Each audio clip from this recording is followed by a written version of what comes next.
You must be at least 18 years of age to listen to the following podcast. I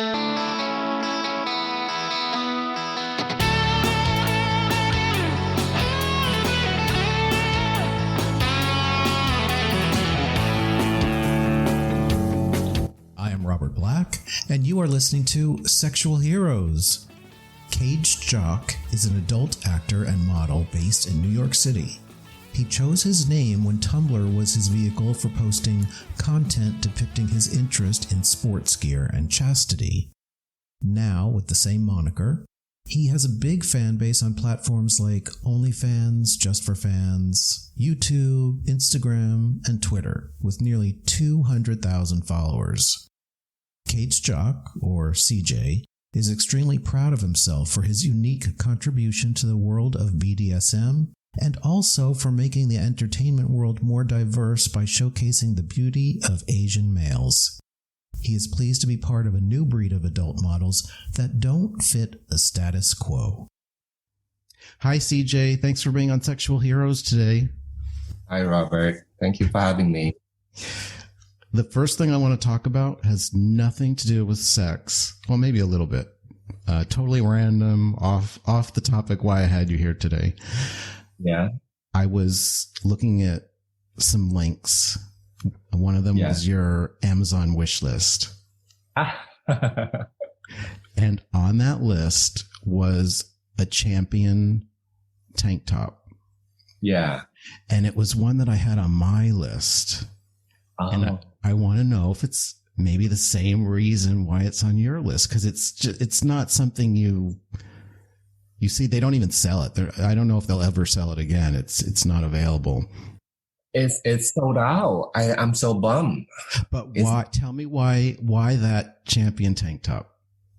I would just because I love Champion, and I was just like searching on Amazon randomly one day, and like, okay, well, which one should I add to my list? And then I saw that one. I'm like, oh, the cut is really nice. What was drawn to me was the cut. Yeah. I added it to my list. Okay. But it's too bad because it's like they don't have it available anymore. And I've been searching on the internet. I couldn't find it other sources. Yeah. The reason I added it to my list was I saw a guy in the gym wearing that shirt. Oh. And it has just the right amount of nip slip. Yes. So, you don't want a shirt where your nipples are like out 100% of the time, and you don't want them like completely obstructed. It's hot to just have that right amount of nip slip, and this shirt has that just perfectly. It's like conceal where it's necessary, but also flaunting where you want to flaunt. Right. Exactly. I know exactly what you're talking about because I go to this gym in New York, and the guys there, they love their cutout tanks. Uh-huh. Yesterday I was there lifting, and I could just see like a whole bunch of them. I could count with two hands, right? And I was just like, oh, cut out. And they just love the way that they cut so they show their figure. Mm-hmm. But whenever they lean over or they do some kind of movement, you get to see like their body. Right. Yeah. Mm-hmm. I've tried cutting out my own shirts, and I just finally said, oh, fuck it. I can't do this because it's always either too, I cut it in too deep or not deep enough, or I don't know. I can just never get it right. So. You know what I found out? In order to get the right shape, you need the right size. Usually you have to go up a size. Mm-hmm. Like I wear medium, but I should probably get like a large for the cutout to fit nicely because the neckline is very important. Mm. And then the weight of the material is also important. You don't want it to be too flimsy. It needs to have some kind of weight to it for it to fit right. So there's a lot of factors that goes in it. You can't just take a shirt and you do a cutout. Yeah. Okay. Good tips. Tips for nips. Okay. So let's get on to more sex talk here. Okay. You go by the name CagedJock. Obviously a lot of your content features you locked up, your cock in a cage. Yeah.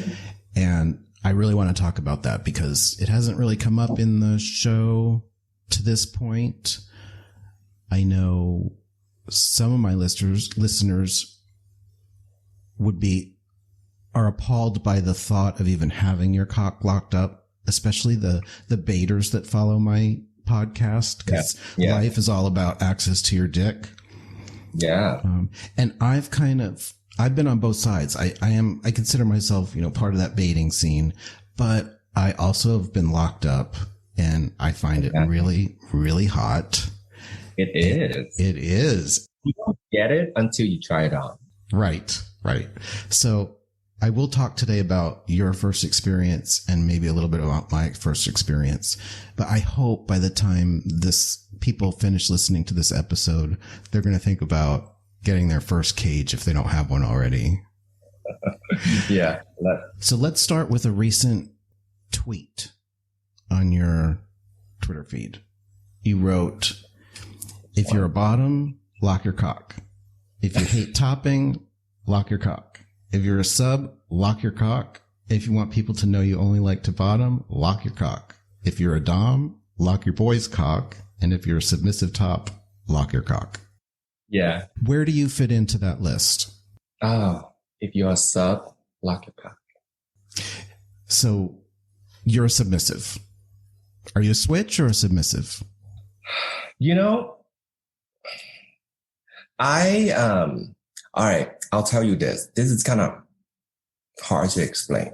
So I really enjoy losing control.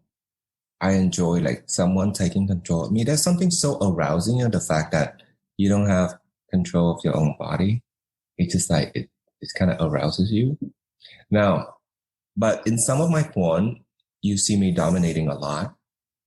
And that is because I can't find a lot of doms who knows the art of dominating. Right? And there's a lot of things that I want to experience with being the sub in those scenes, but I can't find those doms. So sometimes I switch in order to get that experience out of my system. So I dominate other subs. So I'm kind of like a switch. Mm-hmm. And when you say you can't find doms who understand the art, do you mean in terms of dominating someone through control of their cock and having it locked, or just in general? In general, like spanking is an art. Lots of people don't know how the technique: spanking, choking, slapping, fucking, dominating, fisting. A lot of people, they like, oh yeah, I'm a dom because I like to do those things. But when it's time for them to do it, they don't really know how to work the body in order to give the sub what they're looking for. Mm-hmm. So, and I find it really frustrating because I enjoy it. I enjoy getting fisted, but a lot of the time I cannot find a tops who know how to do it, even though they claim to be a fisting top. Or I like to be choked, I like to be slapped, but there's an art to it. So the way that I describe to my fans, my identity is I'm sort of that's a dominating figure. That's a sub. And then in between, that's me. I teach, I educate the doms, what the bottoms are looking for. And I educate the subs, what kind of dom they should be serving. So I'm sort of in between. That's interesting. Okay. On that Twitter post, someone replied, "I'm definitely a submissive verse top, pretty inexperienced as a bottom, and I'm so nervous to begin chastity." And you replied, "You're nervous now, but when the right cage is on, you're not gonna want to remove it." Yeah. Why is that? Well, here's the thing. A man is defined by his dick. The moment the baby is born, they look at the dick to determine the sex. And that's how you determine sex for any kind of creatures. You look at the dick. Right. And you slam that identity on that person. So, the genital is it's the most private part of a man. That's determining manhood. And it was made to like, for you to like, to spread your seeds, to populate the earth, to get chicks pregnant, for you to like, to fuck, to stroke, to masturbate. That's your source of pleasure, right? That's your source of pleasure. Mm-hmm. And the idea, just the thought of keeping it locked is so unfathomable, like reducing the use of your dick down to just being able to piss. Because you're essentially, you're handing the control of who you are, your sexual ability, your ability to jerk off, to come to orgasm, you handling that ability to either your boyfriend, your girlfriend, your wife, your husband, your key holder, or your dom. You're handling that ability to that someone. And now that person is essentially controlling who you are. And it's really arousing. It's a mind fuck. It is mind fuck. Yeah.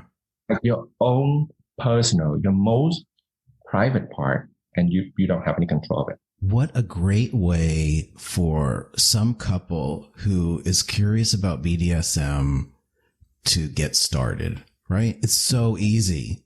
Yeah. Whoever, the one who wants to play Dom, get that cage, slap it on your partner, keep the key. And if the moment is on, your mind just like click. Right. You start to question your identity. You start to question yourself. Yeah. It's really only just hitting me now that we're talking about it and I see the excitement in your face. It really is such an easy way for a couple to explore and see what BDSM is all about. Because people hear BDSM often and they get scared. It's going to involve pain and, somebody's going to whip me or whatever they're imagining. And that's not what BDSM is all about. It's all about what goes on in your mind. Yeah. And this is a really easy way to get there. And neither of you need special training. Exactly. As long as you get a good fitting cage, then it's going to click. So let's talk about that since you brought that up. And I read on your website all about fitting one because I just ordered one recently. Yeah. And it came in and I realized the measurements I saw online, I guess I read it all wrong and it came in. It was the same cage I had ordered before. It was, which was too big. So I ordered another one. Yeah. And that's going to be coming in soon. I think I want to wear it to Claw in Los Angeles. I think I want to wear it the whole time I'm there. What brand? I'll have to send you a link. It's a metal one. Oh, that's another thing. For beginners, you don't get metal. Oh, no. Okay. We got to cover this. Okay. Because of the weight. Well, I'm not a total beginner. Oh, you've done it before? Yeah, I've had a cage on. How long? I think I had it on for a week. Okay, that's not bad. That's not bad. But you need to continue doing it. Yeah. All right, let's talk about how to get the right cage because it is important. Yeah. There are a couple measurements. A lot of people think that it's just the two, but that's not just it. First of all, you need the ring size. That's very important. You don't want it to be too big because it's gonna slip. You don't want it to be too tight. It's gonna cut off circulation. Now, the right way for you to find whether or not is the right size when you put your pinky inside the ring. You shouldn't be able to put it in too easily. Sort of like kind of struggle just a little bit, and that's the right ring. And then the tube.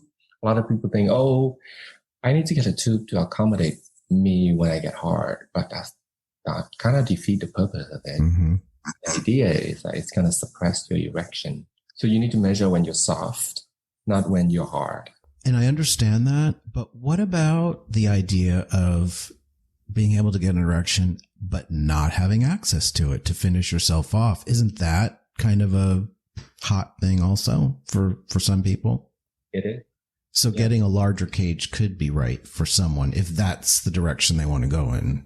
If that's the direction they want to go. Oh, and then another measurement that a lot of people don't pay attention to is the gap between the tube and the ring. Mm-hmm. So if the gap is too big, your ball is going to slip. If the gap is too tight, it's going to be uncomfortable. Mm-hmm. So that gap is also really important. And I'm going to post a link in the show notes so people can go right to that article that I saw on your website. All right. So you talked about size. Let's talk about the material. You mentioned that metal is not the way to go if you're a beginner. Talk more about that. A lot of cages you see on the internet when it's metal, it's like some cheap metal. And those metal are going to be really heavy. When they're heavy and you wear it on your first time, it's going to create pressure on your testicles. And it's going to be really uncomfortable for first timers. So I would recommend plastics. So, and I've seen ones that are more closed, the plastic, and then some that are more, there's more openings on it. Yeah.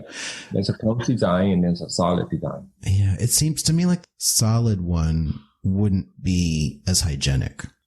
Yes, because it'll be difficult for your skin to breathe and for you to clean. But then at the same time, it's also make it really comfortable for you to wear because it doesn't rub against the fabric. And aesthetically, I like the solid. They do look cooler. But if someone's going to be in it for a month, I mean, I take it off to clean, to shower. Okay. You talked about the idea of giving control of your dick over to somebody else. They have the key. The cage is on you, but you cage yourself. I actually have a key holder. Oh, you do? Yeah. Oh, surprise, surprise. Long distance. I'm in New York. He's in LA. And there is a box. And then you put the keys in. And then every single time is Bluetooth. So every single time I open it, it will send a notification to him, to his phone that I opened it. But I can only open it when he give me access. Oh my God. In the shower. So he would give me access. He say, you have 15 minutes back. And then every single time I put it back, I have to make a video, right? I have to make a video. And then I have to stand in front of the cam. And then there's two keys. So first I have to use one key to put it in. And then I have to switch to the other key, take it out, show him that it's actually the same set, and then put it back in, and I'll put it back in the box. Wow. Now, wow. My mind is blown. I love it. It's so much fun. I wish I had somebody to lock me up.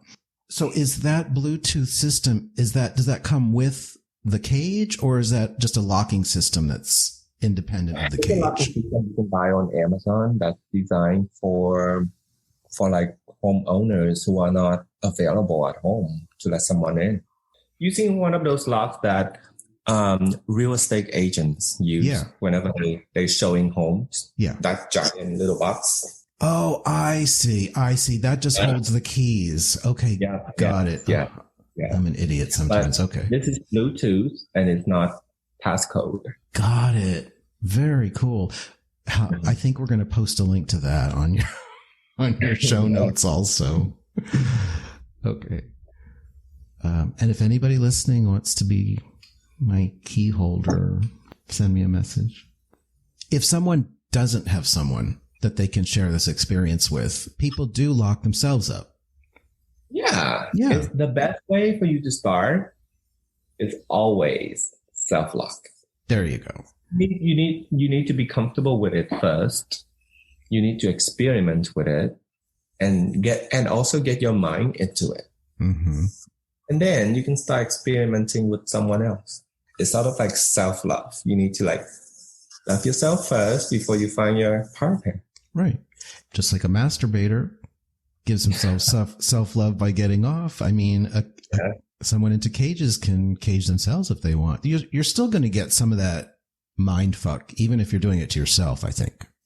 Yeah, you still be able to.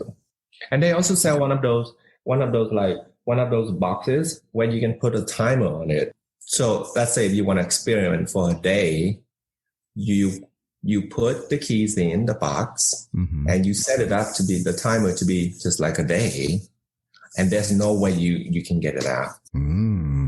It's actually, it's actually a lot more fun when you actually lose control of it, because then your mind rewires to a different mindset. You're like, oh shit, I'm fucked now.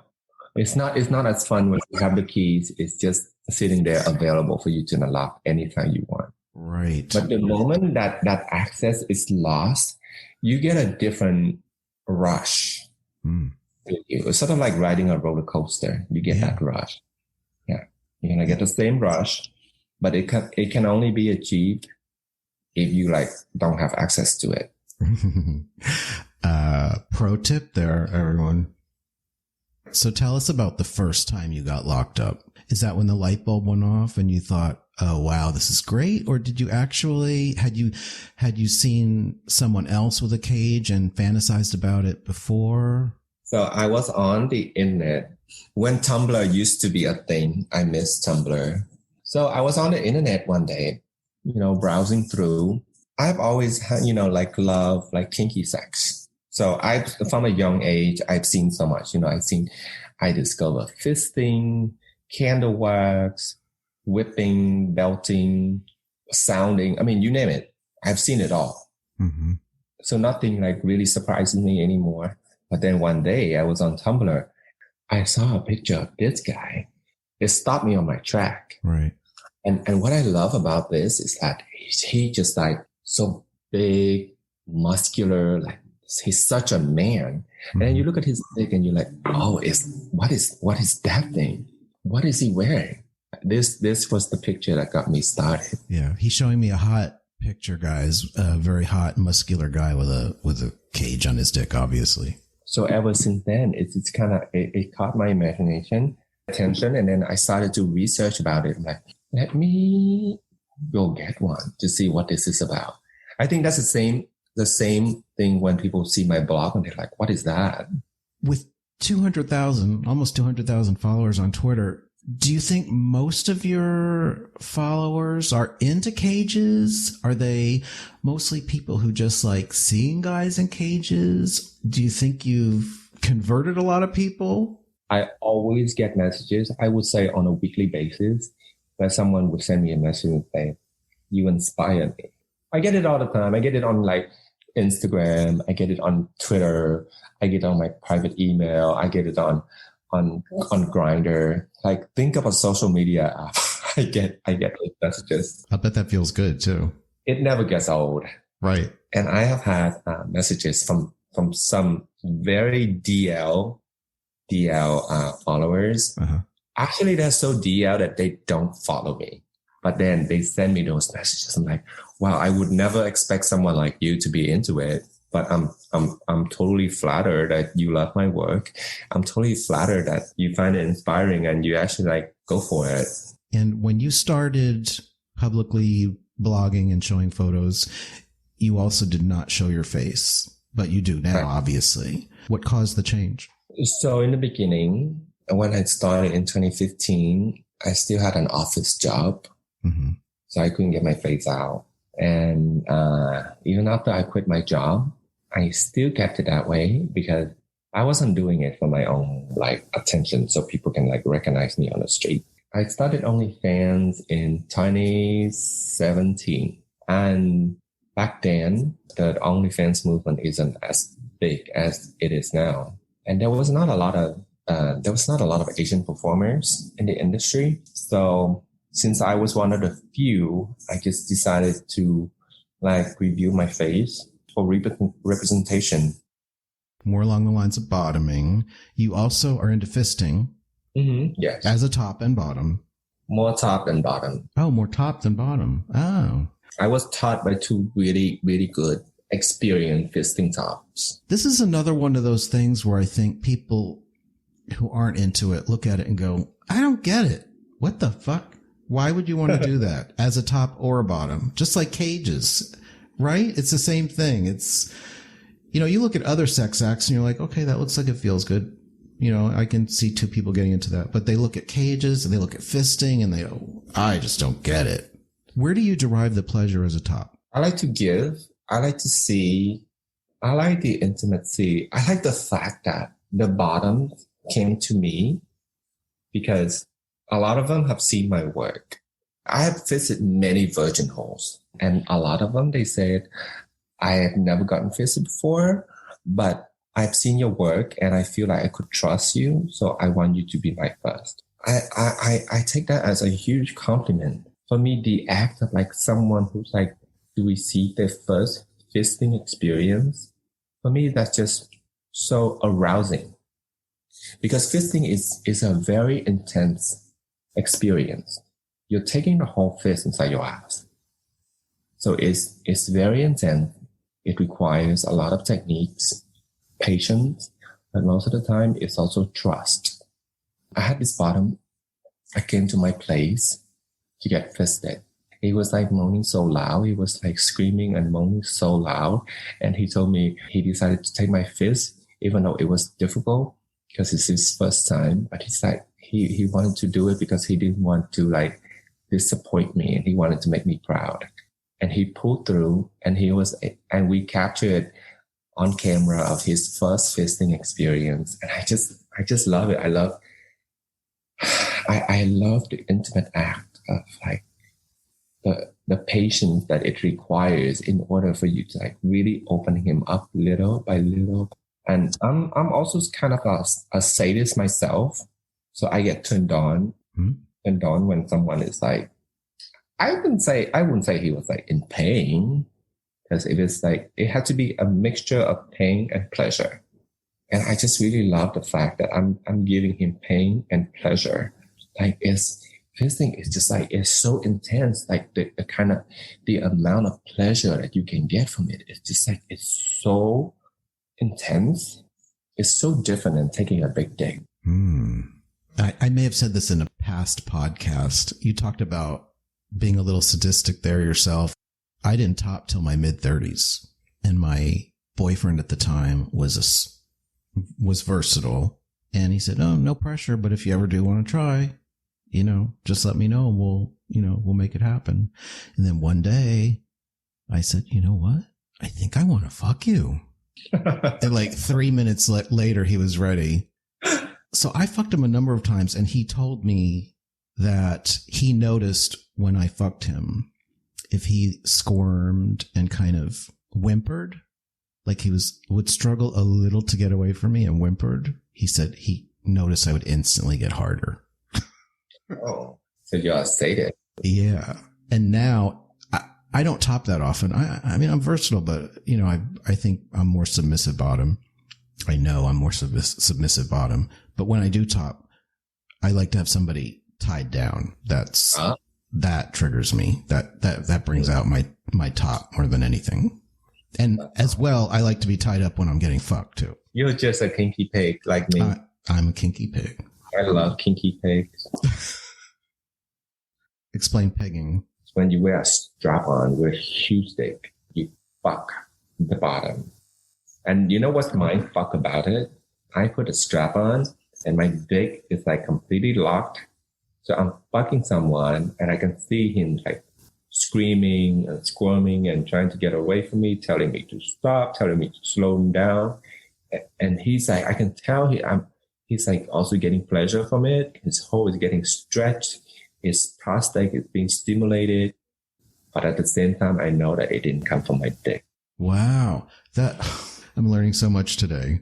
I never even considered that. I also derive like pleasure from it because with each thrust, the dildo is like hitting against my pubic area. Mm-hmm. It kind of stimulated my prostate.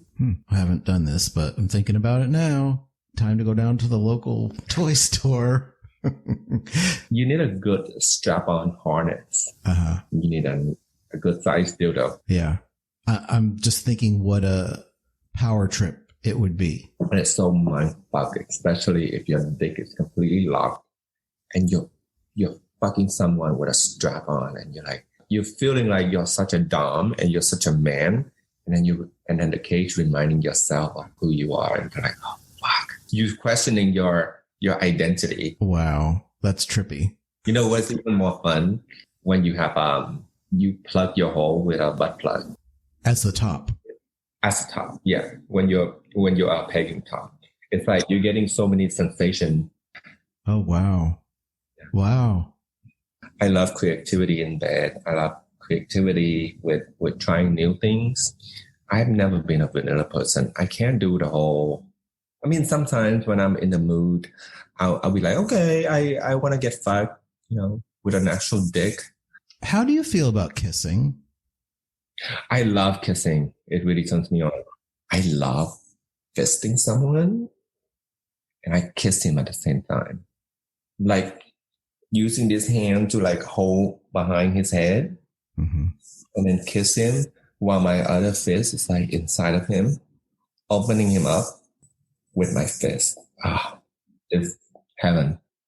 I like kissing, but it is way more intimate to me than sucking someone's dick. I would suck somebody's dick before I would kiss them. If I'm kissing you, I'm into you. You know what? That's what the straight boys say. Whenever they have sex with me, they're like, don't kiss me.